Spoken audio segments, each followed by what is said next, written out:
Good evening all of you. আজকে আমি সুরভারতী সঙ্গীত কলাকেন্দ্র বোর্ডের annual examination form fill up করবো। স্টেপ বাই স্টেপ আমি করব, ঠিক আছে? তোমরা এটা অতি সাবধানে এটা করবে। আমি স্টেপ বাই স্টেপ দেখাচ্ছি। যারা যারা আমাদের স্কুলে তোমরা আছো বা পড়ছো, তাদের ফর্ম ফিস দিতে হবে না। দেখো এখানে উপর দিকে দেওয়া আছে ফর্ম ফিস 30 রুপিস।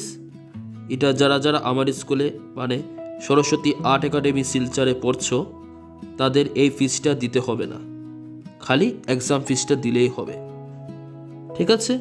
আমি এখন ফর্মটা ফিল আপ করছি। দেখো প্রথমে দেওয়া আছে ডেট। তাহলে তোমরা যেদিন এটা ফর্মটা ফিল আপ করছো এদিন তুমি ডেটটা দেবে। এখন সেশন আছে। এখন সেশন মানে হচ্ছে কোন ইয়ার, ঠিক আছে? তুমি কোন ইয়ারে এক্সামটা দেবে তা লিখে নিচ্ছি। তারপরে নিচের দিকে দেওয়া আছে দেখো রেজিস্ট্রেশন নাম্বার। এখন যারা যারা অলরেডি রেজিস্টার হয়ে গেছো তাদেরকে সুরভারতী বোর্ড থেকে একটা ব্লু কালারের একটা রেজিস্ট্রেশন সার্টিফিকেট দেওয়া হয়েছে। এখানে আমাদের ক্লিয়ারলি দেওয়া আছে প্রথম দিকে রেজিস্ট্রেশন নাম্বার, ঠিক আছে? এই রেজিস্ট্রেশন নাম্বারটা এখানে ক্লিয়ারলি লিখে নিতে হবে। দেখো আমারটার মধ্যে আছে 6043-24-0011, ঠিক আছে? এখন নেম অফ দ্য ক্যান্ডিডেট আছে, এটা পুরোপুরিভাবে ব্লক লেটারে হতে হবে, মানে ক্যাপিটাল লেটার। আর যখন সারনেম বা টাইটেল যেটা তুমি দেবে, পাল, চৌধুরী, এসব যতগুলো সারনেম আছে এগুলো একটা বক্স ছেড়ে তারপরে তুমি দেবে, ঠিক আছে? কেউ কাটাকুটি করবে না, কেউ ওভাররাইটিং করবে না, একদম সুন্দরভাবে ব্লক লেটারে সব কিছু লিখে নেবে।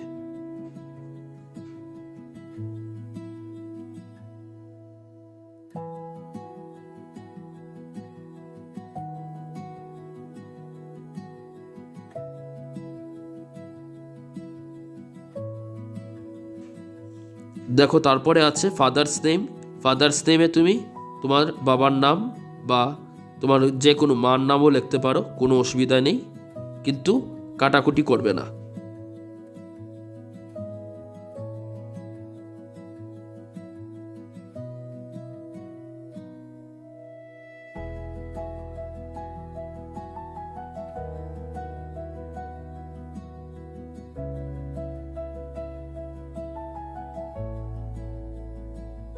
ইমেল আইডি তুমি দিতেও পারো, না দিলেও হবে, কিন্তু কন্ট্যাক্ট নাম্বার তোমাদের দিতে হবে, কারণ এটাতে নোটিফিকেশন আসবে। এখানে ক্লিয়ারলি মেনশন করা আছে, তোমরা এটা দেখে নেবে।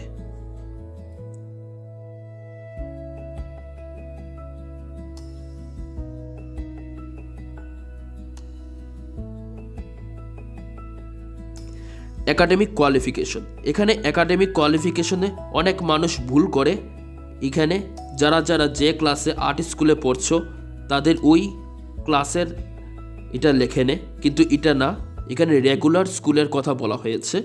তোমরা রেগুলার স্কুলে কোন ক্লাসে পড়ো, যে ক্লাস 2তে পড়ো, কেউ নার্সারিতে পড়ে, কেউ আবার ক্লাস 10-এ পড়ে, কেউ হাই সেকেন্ডারি দিচ্ছে বা ডিগ্রি দিচ্ছে, তাদেরটা একাডেমিক কোয়ালিফিকেশনে মানে শিক্ষাগত যোগ্যতা হিসাবে তুমি এখানে দিয়ে দেবে, ঠিক আছে? তোমার আলাদা আলাদা হতে পারে, তুমি একটা দিয়ে দেবে। এখানে আমি একটা দিয়ে দিচ্ছি।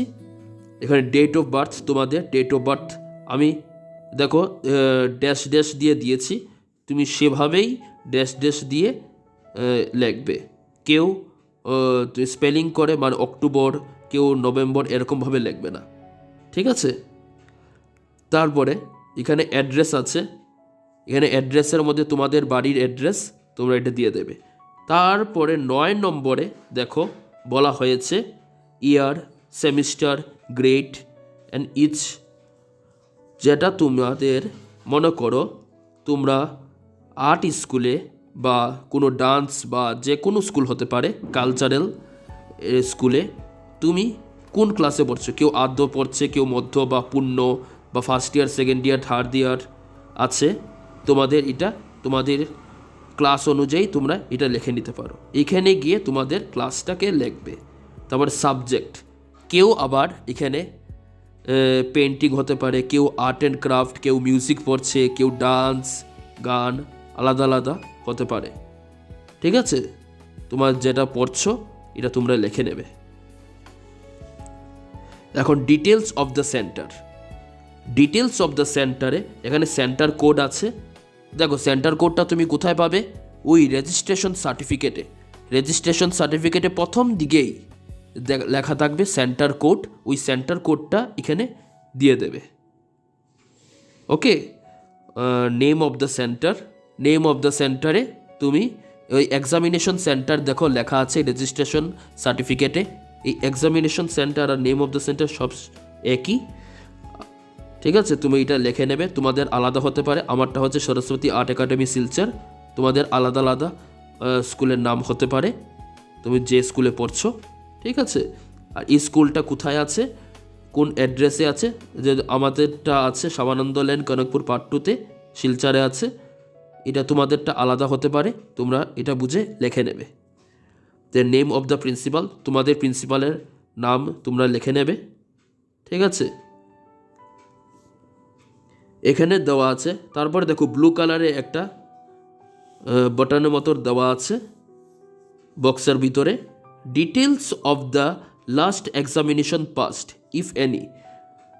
এখন হচ্ছে তোমরা আগে যে এক্সামিনেশনটা দিয়েছো, কেউ হতে পারে আদ্যতে দিয়েছে, কেউ মধ্যতে বা পূর্ণতে, এটার আগের রেজাল্টটা তোমার এখানে ফিল করতে হবে।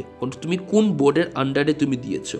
এখানে 1 নম্বরে আছে name of the examining organisation, SBSKK। এখানে SBSKK হচ্ছে সুরভারতী সঙ্গীত কলা কেন্দ্র। অন্য কোনো বোর্ডের আন্ডারে তোমরা এক্সামিনেশন দিয়েছো, বা মনে করো বঙ্গীয় সঙ্গীত কলা কেন্দ্র, বঙ্গীয় সঙ্গীত পরিষদ বা প্রাচীন কলা কেন্দ্র, আলাদা আলাদা হতে পারে, এক্সেট্রা এক্সেট্রা। তোমরা এটা বসিয়ে দেবে। ঠিক আছে, তারপরে এই বোর্ডের আন্ডারে বা যে বোর্ডের আন্ডারে তুমি এক্সামটা দিয়েছিলে, এই বোর্ডের আন্ডারে সাবজেক্ট কী ছিল তোমার, এটা তুমি লিখে নেবে। রোল নাম্বারটা লিখে নেবে। তারপরে ইয়ার হচ্ছে এখানে তুমি কোন ক্লাসের তুমি এটা এক্সামটা দিয়েছো, আদ্য হতে পারে, মধ্যপূর্ণ হতে পারে। এই ডিভিশন কি পেয়েছো, ডিভিশন বা গ্রেড হতে পারে। ঠিক আছে, এখানে একটা লিখে নেবে। তারপর নেম অফ দ্য সেন্টার, যে ওই সেন্টারটার নাম কি ছিল, যে সেন্টারের আন্ডারে তুমি এক্সামটা দিয়েছিলে, আর এটা কোন ইয়ারে দিয়েছিলে, এটা তুমি এখানে লিখে নেবে।